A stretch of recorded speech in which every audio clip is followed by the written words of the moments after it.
all-rounder, longest employee ever, right, Charlene? How many years That's are we right. on now? I know we do this every moment. How We're many on years, do you know? about 8.5, I think. 8.5 years, ladies and gentlemen. Isn't that amazing? Who does anything for 8.5 years? And I'm glad we've been able to keep Charlene gainfully employed for that time. Definitely. So I'm going to sign into Real Plans, and then while I do that, Charlene, could you do a little questionnaire and Okay. ask everybody who's actually used Real Plans before, or if you're new to Real Plans, or if you're just thinking about buying it. And then we will go into talking about what makes Real Plans tick. Okay, so I'm going to take our faces off here. I'm sure you're not here to see us. You are here to see Real Plans. So Real Plans is a meal planner that essentially puts recipes onto a weekly planner for you, turns into a shopping list. And the recipes that go on there are based on a diet and a schedule. And so I thought I'm going to start here on this webinar as a suggestion from another of my employees, because I think this really is the starting point in terms of making sure that you are set up correctly in order to receive a recommendation for a meal plan that you can then fiddle around with and do whatever you want. And by recommendation, it really is us tagging recipes with a bunch of information, you then telling us what kind of recipes you'd like, and then we lay out a story of how that week might go. And then the more you interact with Real Plans, the more we get to know you, and the more we can do that kind of artificial intelligence personalization piece, so that we can kind of get closer to something that, you might just one week open up Meal Plan and go, oh, Meal Plan Nirvana, it's perfect. I'm just going to go ahead and shop that.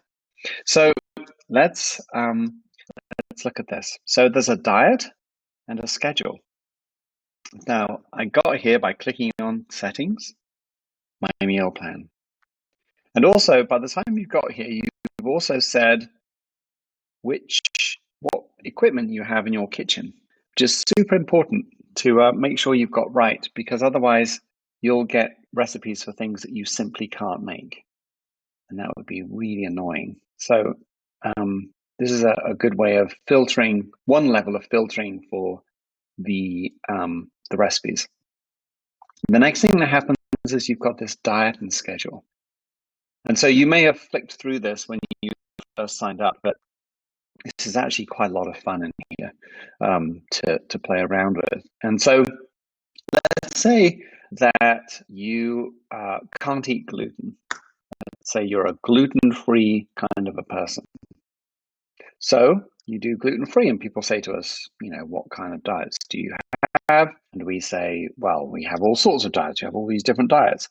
And they go, oh, okay, well, great, gluten-free. But you can also ask yourself, as a family, as a household, it's just you, is there anything that you won't eat? So there's something that you can't eat, but there's also things that you won't eat. And, just like when you go around for dinner at someone's house and the hostess or the host says, is there anything you guys don't, dig on or what have you? And then that's basically what that question is asking you. And so here you can say, well, I eat most things, but you can knock out like a whole thing down here that maybe you're going for a more kind of sugar-free type experience, and you're just going to get rid of all sugar, definitely no chocolate, and but we'll leave the honey in there. So maybe that's kind of what you're going for, if anything else. Or you notice that you can't exclude vegetables, because without vegetables, there's really nothing to feed on. Maybe there are certain vegetables that you don't like. So you can go in here and you can say, I'm not into asparagus, like that. Now, if you find the variants of asparagus, because we'll go through and find all the ingredients that relate to asparagus, select all of them and move them over to here. And so now I have a sugar-free, gluten-free, asparagus-free diet. And when I save that, there's a little chef in there who's busy throwing recipes to one side or the other, saying this is something that's within my diet, and this is not. And then the next thing is schedule. Like, well, what do you want to do with the schedule? How do you want to cook? Now, again, when we first started out, we just put 7 dinners down every week. Didn't bother with lunch or breakfast, and hopefully that worked. And the shopping list was for those 7 dinners. But we subsequently found out that A, people like to have leftovers, and B, sometimes people don't cook 7 dinners. Maybe they cook, 3 dinners with some leftovers, and then that's your lot. And the rest of the time, either eating at friends, or you are relying on snacks, or you're doing something like that. And so we called ourselves Real Plans, and really it means, real food, or food meal plans, but also real plans as in they're real. They're meant to be pragmatic. Like they have to actually be useful, like Charlene has been for the last 8.5 years.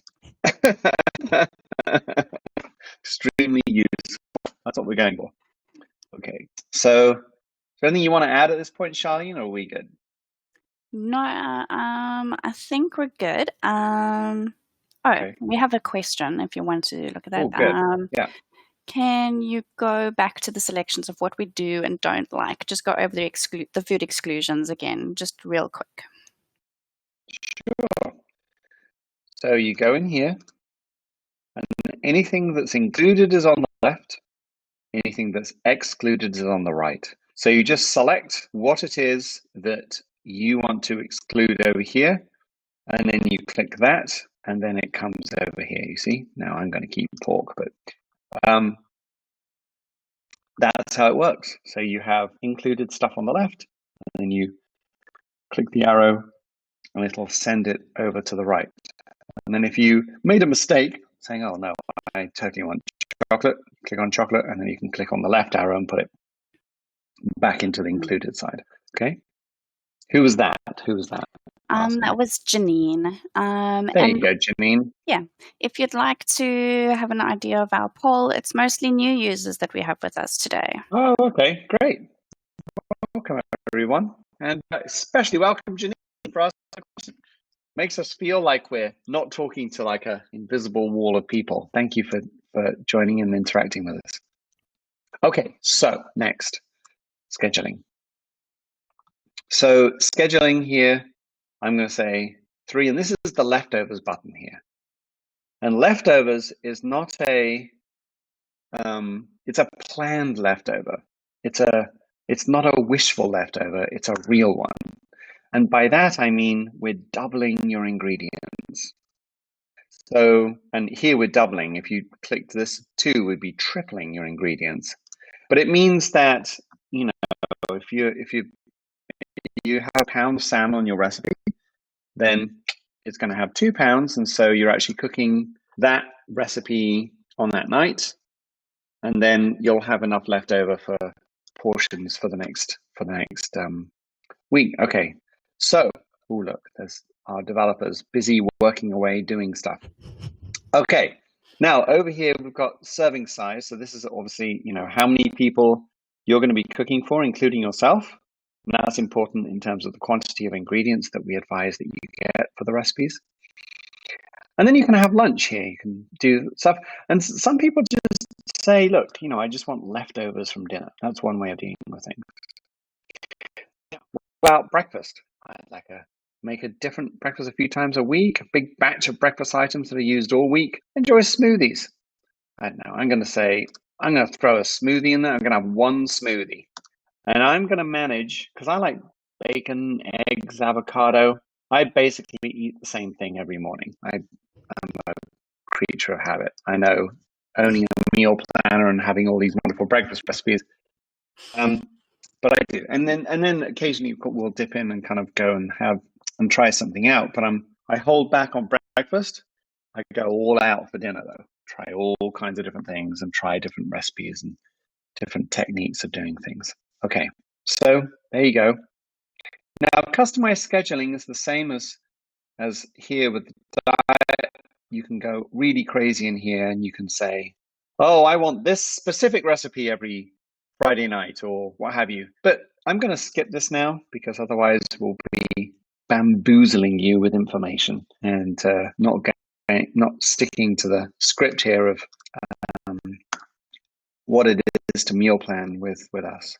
So you update the plan. Oof, done already. Do you remember, Charlene, when that used to take like half a minute? I do. Oh my gosh. So much faster now. I know, it's that much faster. Okay, so here it is.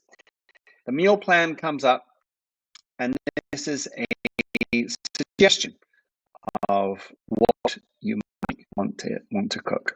So we've got two slow cooker recipes here, and we've got baked turmeric and sesame chicken with some greens.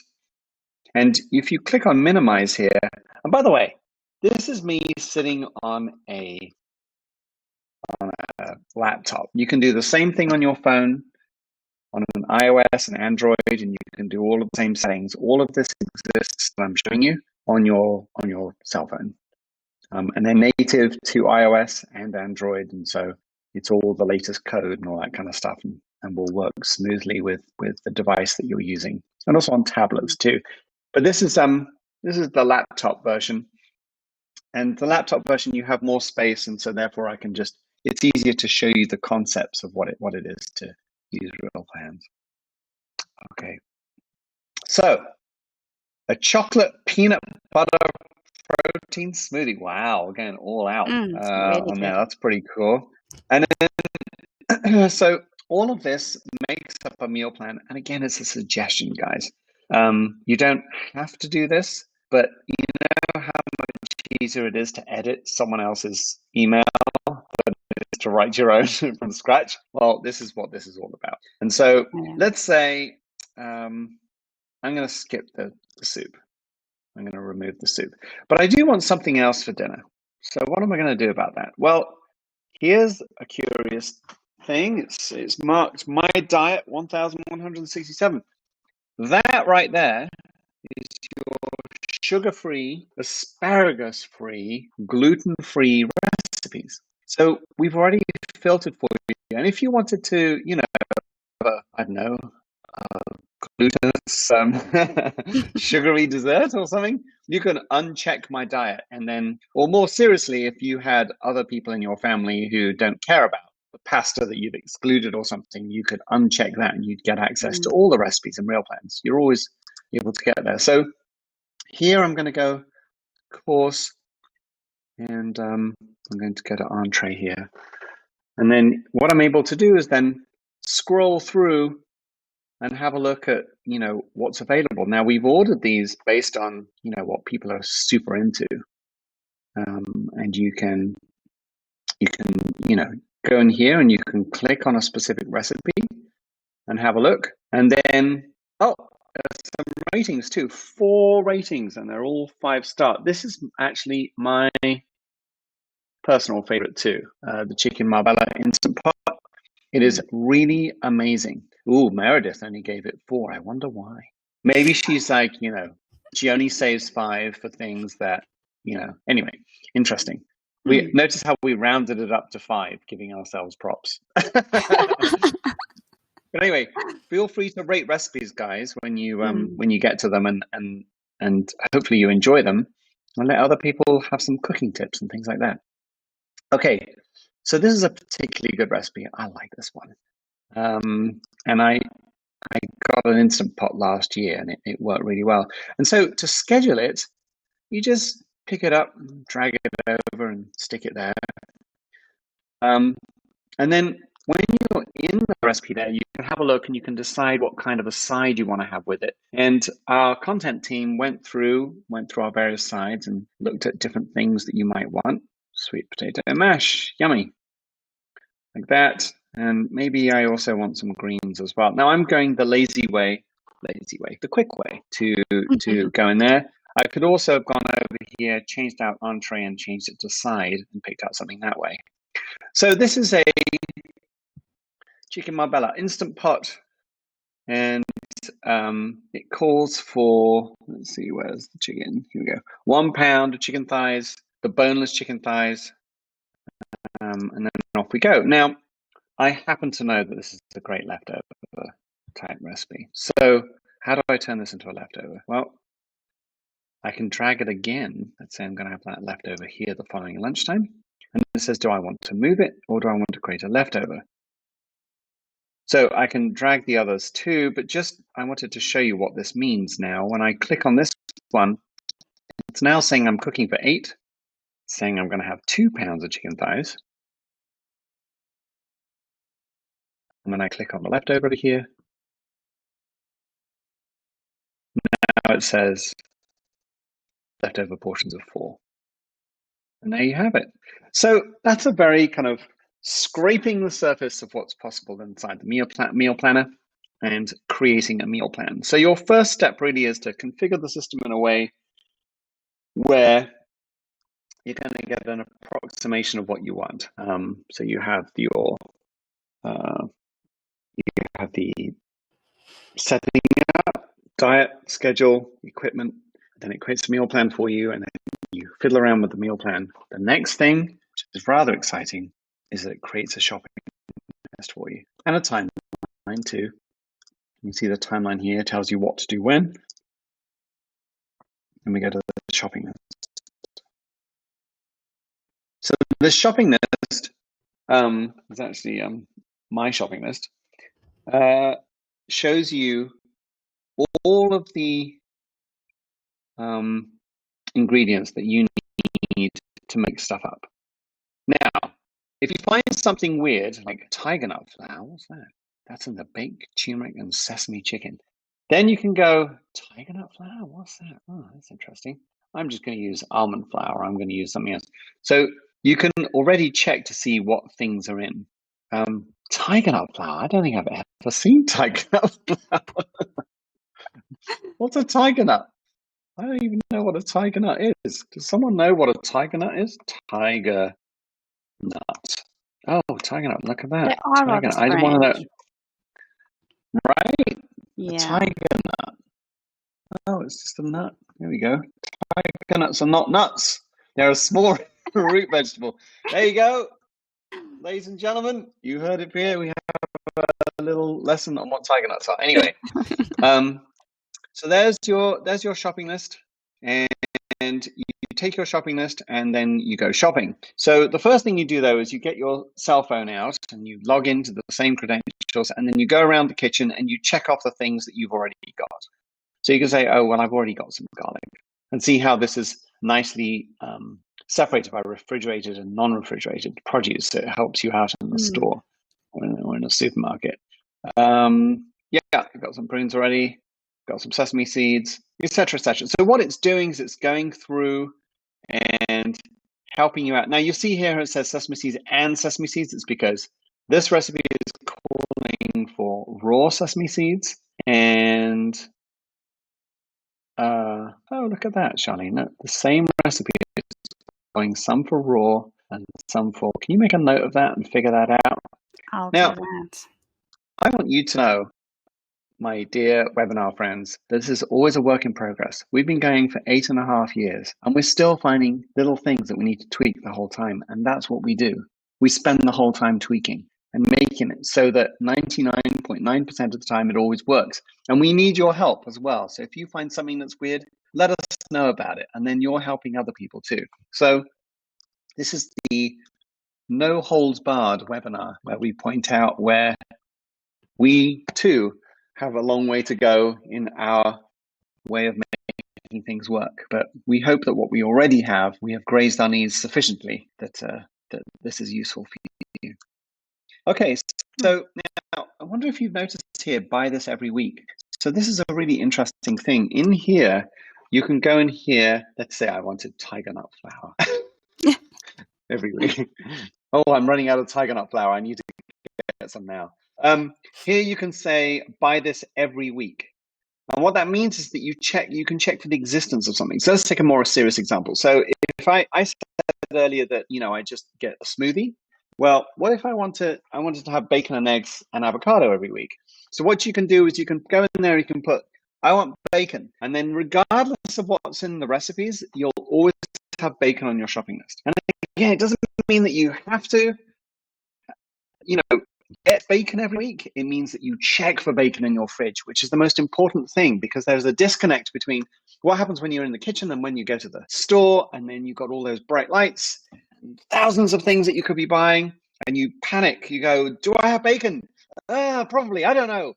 We're in a rush, and I have to socially distance, and I'm the one who's now 6 foot at the bacon aisle, and everyone else needs to get to me, so I'm going to go and grab my bacon and walks off. So this is a way of making sure that before you even get to the store, you know what you're doing, and you have a plan. So you go through, you check everything off, and then you come back and then you cook it. So that's basically real plans. Now I'm going to show you a few other things. Oh, Charlene, you inhaled. Yes, I have a question from Susie. Yeah, sure. And I thought this might be a good time just to interject. The question is, do you have the ability to add in things you have on hand, like for a CSA box you get every week? So it might be a good time to speak about the pantry tool. Yes, thank you so much for that question. Well, you'll never guess what. I was just about to show exactly that. This is an alternative way of doing meal planning, right? So far on the planner, right, we've given you a suggestion of recipes. Well, you can go to the eraser here. Just get rid of the whole lot. Okay, I'm going to go my own way here. And then you can confirm, and then what it'll do is it'll clear your meal plan and let you start fresh. Now look at this. This little pen, now it's not on the mobile yet. I think we're going to design something and make it work, but I think it'd be cool to have on the mobile. But on the laptop version, you click on this and then you put in the ingredients you already have in your kitchen, and then we recommend what recipes you can already make. And it also uses the concept of substitution. So, for example, it says, you see this little question mark here. It's giving you a prompt. It's saying, like when we say ground meat, we mean any of these things. Because let's imagine if you have 12 packets of frozen ground beef, and every other night you're defrosting one of them and you're mixing in with ground garlic and ground onion, and maybe chopping up an onion, putting with it. Very nice for about a week or two. But then by the 6th packet of ground beef, you're going to have a child going, oh, Dad, oh, Mom, not that again. So what I'm suggesting is that you put it in, and what we do is we give you recipes that maybe we found a ground lamb curry that you happen to have all the ingredients for, and you can use your ground beef in that. So that works pretty nicely. So you can just put in your things in there, and then, oh, there we go, 15 available recipes all of a sudden. So it jumped up. Now, the other thing here is we have this thing called important ingredients, little check here. And what we've done is we came across this by accident. We found that when you do a little query in the database, we find what the next most important ingredient is that will unlock even more recipes for you. So you might have forgotten, oh yeah, cooking fat. I've totally got cooking fat, yeah. I've got cooking fat. Now, where would that? Cooking fat, there we go, bosh. So now let's go and have a look at important ingredients. And it rethinks through what you need in order to. Sweet potato, 8 recipes. If only I had one sweet potato, I would be able to make lots of different things and have lots of different choices. So we have a big fat answer to that one. We've never had a good. We've always never been able to figure that one out. Now there is what we used to say, and there's still a good way of thinking about it. Is that if you want some inspiration on how to use up the huge amount of bok choy that your farmer has put in for the 5th week in a row, because that's how nature works, you can go in here and you can say, okay, I'm just going to have a look at everything to do with bok choy. And I can click search here. And then what that does is that it pulls up all recipes that have anything to do with bok choy. So you can just have, bok choy. It looks like it's got garlic cloves in there. That's good. But it has other recipes where you can use your bok choy. Pork and bok choy stir fry. Fantastic. Look at that.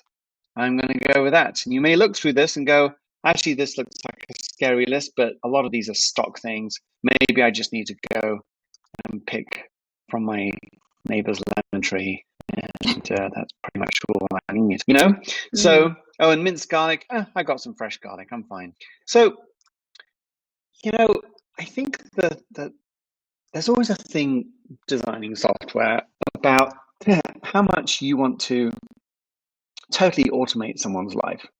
If you're a banking piece of software, you want to make sure that everything is perfect.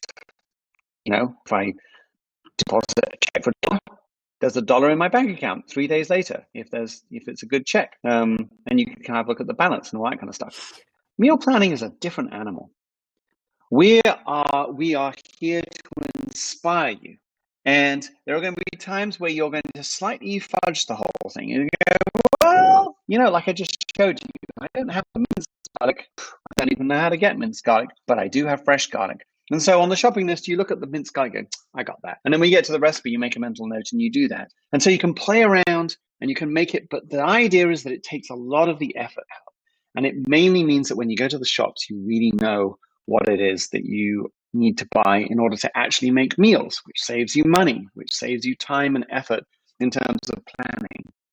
Charlene, do we have another question? We don't have another question for you to handle in the webinar. I'm helping Janine with something. Her plan changed, so I'm just helping her in the side here. Oh, Janine will help. Okay. But you can continue. Here's another thing for you. Look, so over here we've got a few other things to show you. So here's the recipe box. Now the recipe box is basically just a very picture-friendly, nice way of looking through the recipes, so you can really see some of the sample shots. A lot of these are shot by ourselves.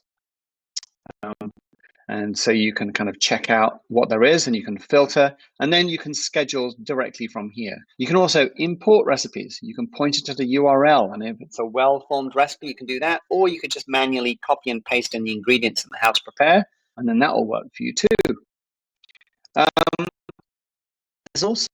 There's lots of support over here, so you can click on the question mark, and we've got lots and lots and lots of articles and videos in order to support you. And we have a fabulous support team.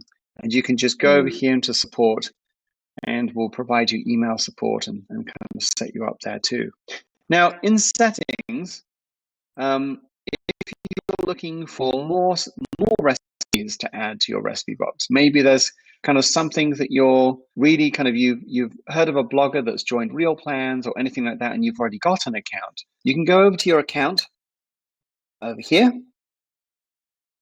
And by the way, this is where you cancel, just so you know. If this is not for you, we can move you to a free account, just have access to recipes or anything that you import. But it always annoys me if I'm wanting to cancel something and I don't know where it is. It's right there. If you want to go there, look, my account, settings, my account, cancel now. I'm only showing you this because I hope that you guys are going to stick around a long time.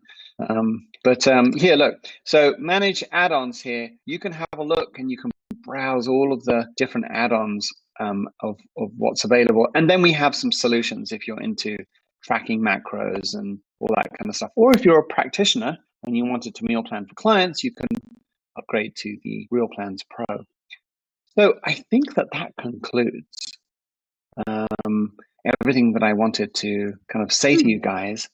But I wanted to talk about, finally, Charlene, is there anything else that that you want me to mention, or are we good? I think we're good. Okay, great. So I wanted to just talk about one thing, the elephant in the room, which is the craziness in our world right now. Whether you believe in COVID or not, or everything else, or wear a mask or not, the economy is awful.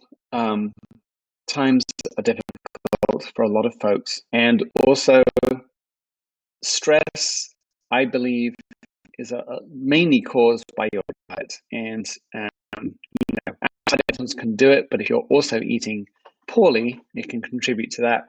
And so I think there's no time more important than to kind of think about doing this. And an annual plan is $6 a month. It always means that you have something in your pocket.